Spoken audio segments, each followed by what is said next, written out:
अस्सलाम वालेकुम फ्रेंड्स, मैं हूं आसिफ अली और आप देख रहे हैं लर्न विद आसिफ चैनल। आज की वीडियो में हम लोग आर्टिकल या कंटेंट राइटिंग के बेसिक्स को डिस्कस करेंगे।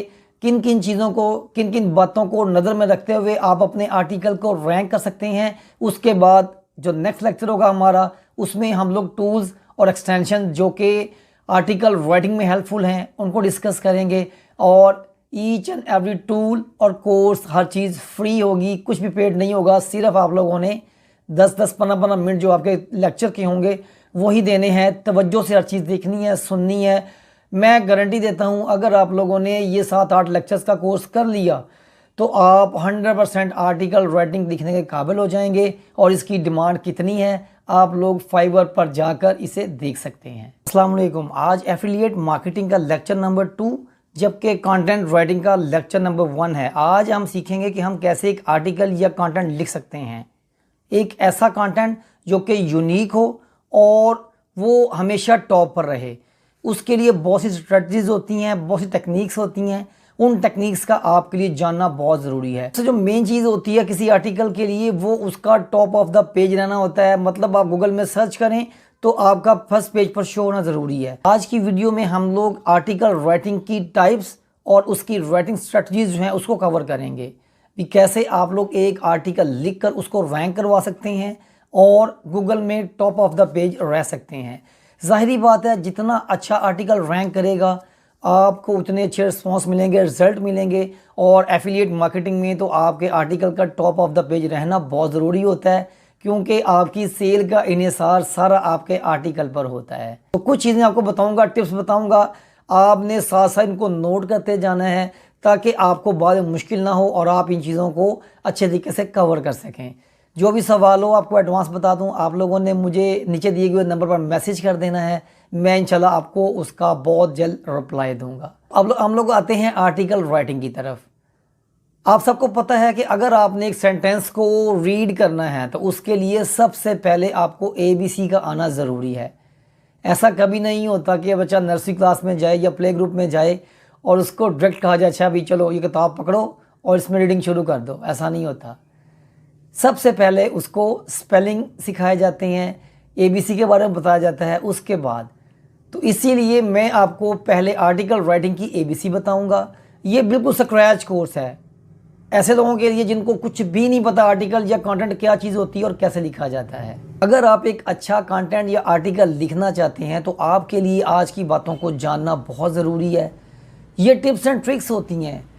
पेड कोर्सेज में क्या होता है, कोर्सेज यूट्यूब पर बेशुमार अवेलेबल होते हैं, लेकिन जो लोग पेड कोर्सेज बेचते हैं वो क्या करते हैं, वो टिप्स होते हैं, वो ट्रिक्स होते हैं। अगर आप लोग फाइवर पर जाते हैं तो वहाँ पर आपको राइटिंग की बहुत सी सब कैटेगरीज मिलेंगी। उनमें कंटेंट की मुख्तलिफ टाइप्स मिलेंगी, जिसमें top of the list article writing, blog writing, podcast writing, email writing, video content writing, hand writing और इसके अलावा राइटिंग की मुख्तलिफ टाइप्स नज़र आएंगी। नॉर्मली एफिलिएट आर्टिकल में 2 टाइप्स होती हैं, उसको हम 2 तरह से लिखते हैं। या तो हम कंपैरिजन पर लिखते हैं या उसे हम लोग हाउ टू पर लिखते हैं।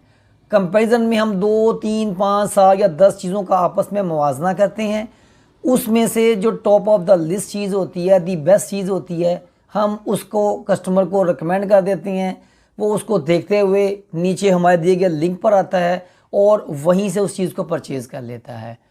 जबकि हाउ टू के अंदर ये इंफॉर्मेटिव आर्टिकल होता है। इसमें हम लोग किसी भी चीज़ के बारे में इंफॉर्मेशन देते हैं कि ये कैसे काम करती है, क्या होती है। सेकेंडली, हर नीच पर जो आर्टिकल लिख रहे हैं, जैसे फैशन पर लिख रहे हैं, मेडिकल पर लिख रहे हैं, फूड पर लिख रहे हैं, ट्रैवलिंग पर लिख रहे हैं, हर एक आर्टिकल लिखने का तरीकाकार अलग होगा। उसके लिए आप लोग अलग स्ट्रैटेजी अपनाएंगे। मिसाल के तौर पर अगर आप फैशन पर एक आर्टिकल लिख रहे हैं तो उसे आप मेडिकल के हिसाब से नहीं लिख सकते।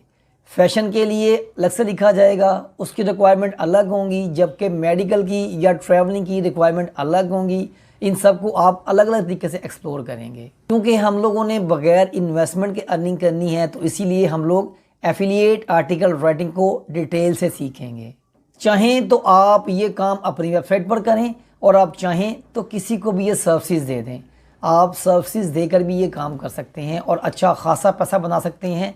अगर आप इस फील्ड में पैसा देखना चाहते हैं तो आप गूगल पर जाकर सर्च कर सकते हैं कि एफिलिएट मार्केटिंग जो है वो इस टाइम पूरे वर्ल्ड के बिज़नेस का कितने % है।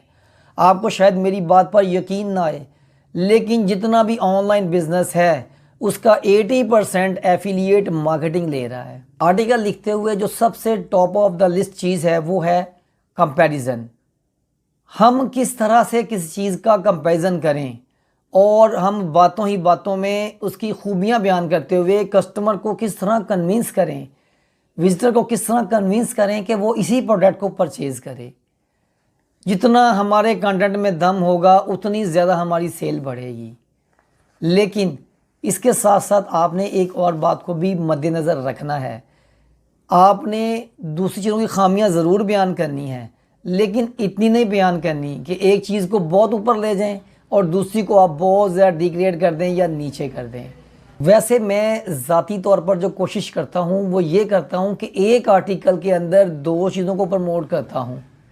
उसका बेनिफिट क्या होता है?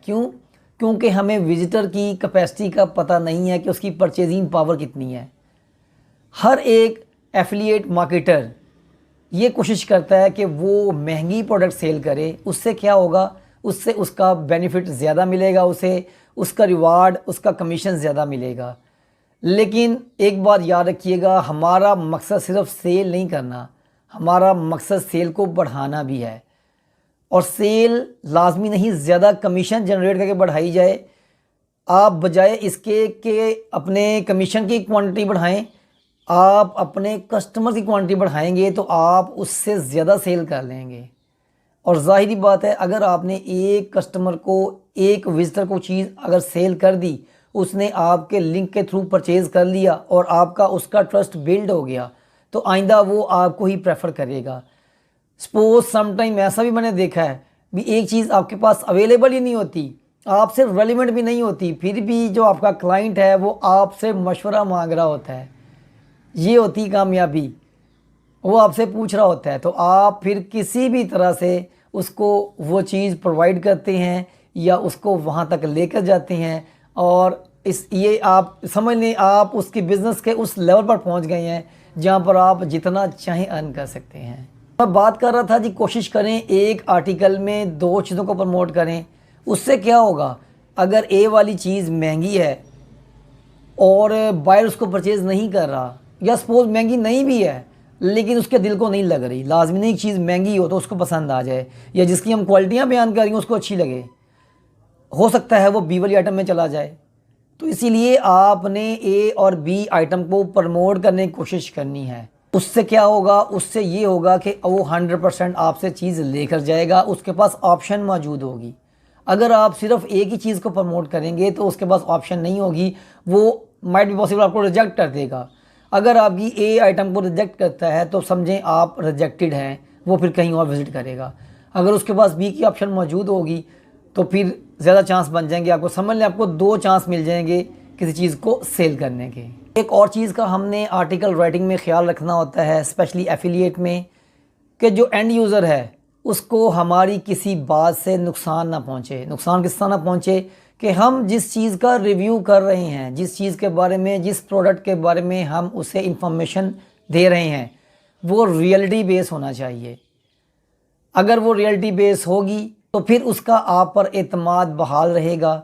अदरवाइज़ वो एक बार तो चीज़ आप बेच लेंगे लेकिन अगली बार वो आपके पास नहीं आएगा। और स्पेशली आपकी जब अपनी वेबसाइट हो तो आपने बहुत ही अच्छे तरीके से कस्टमर को हैंडल करना है। याद रखिएगा, ये एक ज़िम्मेदारी वाला काम है और किसी को भी आपके आर्टिकल से, आपकी इंफॉर्मेशन से नुकसान नहीं होना चाहिए। इसके बाद जो दूसरी किस्म के आर्टिकल्स होते हैं उन्हें हम लोग हाउ टू या इंफॉर्मेटिव आर्टिकल्स कहते हैं। इसमें हम लोग जो चीज़ें डिस्कस करते हैं उसमें कुछ चीज़ें मेन हैं, जैसा कि इस आइटम का इस्तेमाल क्या है, ये किस मटेरियल से बनी हुई है, कौन सा मौसम इस प्रोडक्ट के इस्तेमाल के लिए बेहतर है, किन सूरतों में इस प्रोडक्ट को इस्तेमाल नहीं करना चाहिए, वगैरह वगैरह। इसके साथ साथ आप अपना ज़ाती तजर्बा भी बयान कर सकते हैं कि आपने इसको यूज़ किया तो आपने कैसा पाया। उससे आपके आर्टिकल का वज़न बढ़ जाएगा, उसकी वैल्यू बढ़ जाएगी। क्योंकि जो विज़िटर है उसको पता चल जाएगा यार आप ज़ाती तजर्बा बयान कर रहे हैं, आप बता रहे हैं, आपने खुद यूज़ किया है, आप इसके बारे में बेहतर बता सकते हैं, तो वो मुतमईन हो जाएगा और चीज़ परचेज़ कर लेगा। आज तक के लिए इतना ही। नेक्स्ट वीडियो में हम लोग डिस्कस करेंगे कि आपको आर्टिकल राइटिंग के लिए, कंटेंट राइटिंग के लिए कौन से टूल्स और एक्सटेंशन चाहिए होती हैं और कैसे आप लोग इन एक्सटेंशन या टूल की मदद से एक यूनिक और क्वालिटी बेस कंटेंट जनरेट कर सकते हैं, लिख सकते हैं, कैसे आप अपने आर्टिकल को प्लेजरिज्म फ्री बना सकते हैं और उसके साथ साथ आप कहाँ से फ्री में कैसे हेल्प ले सकते हैं। ईच एंड एवरीथिंग इस कोर्स की फ्री होगी, ना कोर्स पेड है और ना इसका कोई सॉफ्टवेयर या टूल पेड होगा। हर चीज़ आपको फ्री में सिखाऊंगा, मैं बताऊंगा। बस आप लोगों ने लेक्चर के साथ जुड़े रहना है। अगर चैनल पर नए तो सब्सक्राइब कर लें ताकि आने वाली तमाम वीडियोस आप तक पहुंची रहें। बेल आइकन ज़रूर प्रेस किया करें, उससे आपको नोटिफिकेशन मिलता रहता है। वीडियो अच्छी लगे तो लाइक ज़रूर कीजिएगा। इंशाल्लाह नेक्स्ट बहुत जल्द आपसे मुलाकात होगी।